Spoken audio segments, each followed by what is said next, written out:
Fala pessoal do oitavo ano, tudo bom com vocês? Então vamos aí para a explicação da aula de hoje no Centro de Mídias, tá? Que ele está falando sobre a questão das resistências indígenas e africanas na América. Então a professora vai fazer meio que um resumo do que nós já falamos na outra aula também, alertando a questão de que a questão de escravidão no Brasil nunca foi pacífica, nem para a questão indígena, nem para a questão africana, tá? O Brasil era totalmente contra essas ações, não ocorreu uma ação pacífica e benevolente em relação a essas ações, tá, pessoal? Então, um dos pontos que ela trabalha seriamente é essa questão de que não existiam formas pacíficas de escravidão no Brasil, tá? Bem, um dos pontos que ela trabalha é a questão do racismo estrutural, tá? Que basicamente consiste na questão de que o nosso país ele foi construído tendo como base ações racistas. Então aí está a questão da estrutura, né? Por isso que a gente sofre com essas consequências até hoje, porque desde a sua criação até os dias atuais a gente tem a presença dessas ações. Só que ela trabalha um pouco mais a fundo. Como que essas ações foram criadas, né? Por que um país todo foi construído nessa base? Então, no caso do Brasil, a questão que nós temos aqui presente é a questão do etnocentrismo. O que significa isso? Quando eu coloco a minha etnia acima de qualquer outra, somente a minha etnia que vale, somente meu grupo étnico que tem as ações respectivas e assim por diante.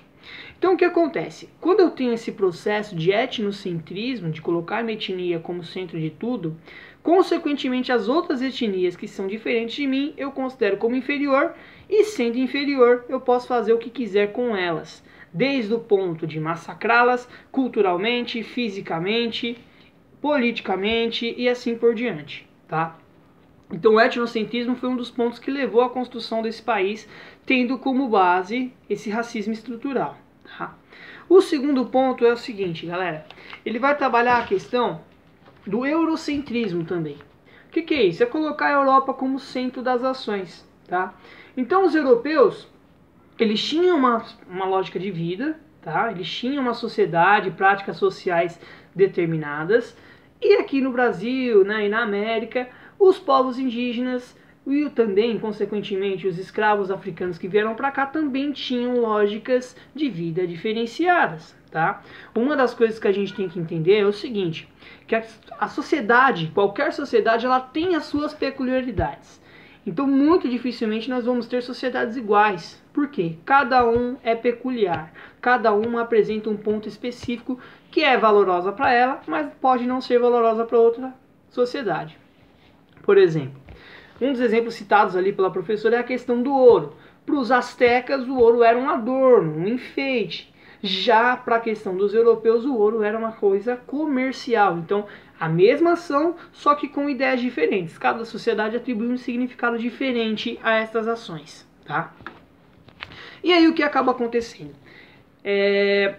Essas civilizações que não se encaixam no padrão europeu, elas são consideradas como inferiores. Sendo inferiores, elas não precisam ser preservadas e vão fazer coisas que a civilização mais alta não faria. Então, por exemplo, o trabalho braçal, por isso a questão da escravidão, tá? Ah, professor, mas tudo bem, entendo isso, mas e a questão do racismo estrutural que a professora veio trabalhando e assim por diante? Então, um dos pontos que vai levar essa questão vai ser a miscigenação. Então, o que acontece? Nós vamos ter a mistura de várias etnias, várias raças no Brasil. Só que o que acontece? Essas raças, elas são inferiorizadas.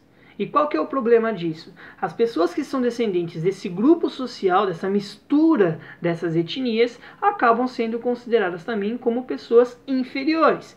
Consequentemente, elas não têm as mesmas vantagens dos supostos superiores que são da raça europeia, os seus principais descendentes, tá?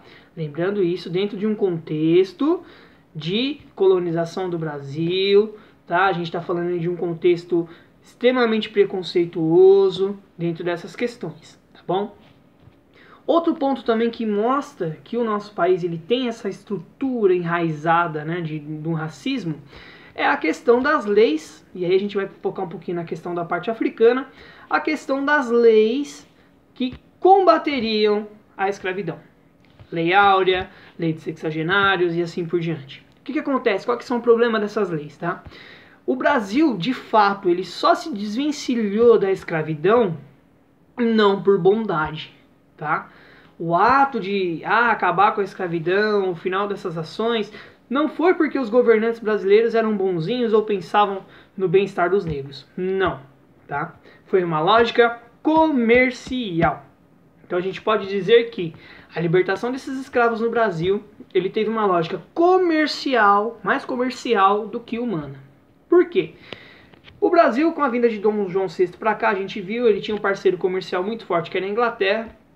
E a Inglaterra começou a perceber que, em uma sociedade escravocrata, ou seja, que trabalha com escravos, eu não vou ter o consumo de produtos. Por quê? Quem pode consumir produtos? Somente as pessoas que são donas de escravos, as pessoas ricas.